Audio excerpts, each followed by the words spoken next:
Has the full movement control order been successful in curbing the spread of the virus, with most of Selangor and some localities in Kuala Lumpur to be put under enhanced MCO tomorrow?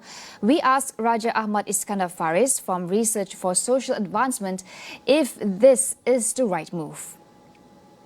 The announcement of EMCO or PKPD is actually an exemplification of the failure of phase one of the National Recovery Plan and also the FMCO, which started on 1st June. As a context, the current lockdown, even the FMCO and other MCO preceding that, didn't come with a systematic detection and containment approach through a structured mass comprehensive test, traced, and isolating regimen. So at the same time as well, while we lock down the state or the locality, outbreaks at workplaces keep happening. They were not kept in check, and surprise, surprise, they contribute a majority, around 65% of the clusters, especially in June. And most of them are from factories. So instead of changing the strategy, what we are seeing now, the government is doubling down on lockdown measures with EMCO without implementing the necessary strategic testing, tracing, isolating, and supporting. So I'm afraid that this will only result in prolonging of the EMCO, like how we saw for FMCO, MCO, and other iterations of the MCOs. So the FMCO wasn't meant to be this magic pill that brings down cases immediately. We've seen this in MCO, the various degrees of MCO. It just stagnated the case, but never really brings down a case.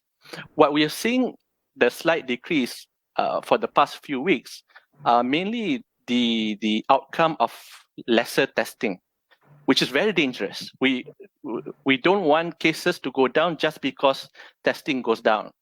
That's a terrible takeaway from this predicament. According to Iskandar, the way forward to open up the economy safely is by ramping up COVID testings. When we have that kind of system in place, then we would be able to open up sectors more responsibly, more safely, in a way that we don't look at essential versus non-essential, but look at the risk transmission or risk of transmission for each sector.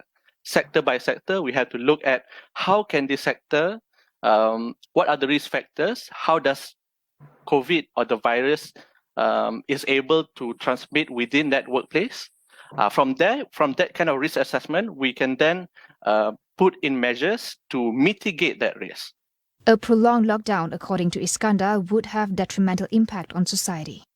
It renders us hopeless. The other one, it actually impacts our capability to earn a living, to make a living, and to support our families. So this also puts us in a very precarious situation where we see now people are raising white flags to get essential and food delivered to their houses. And this sense of desperation doesn't end there.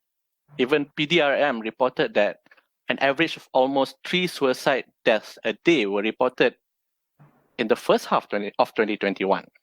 We haven't talked about the second half yet. So these are the different kind of adverse implication when we talk about the EMCO and continuous lockdown.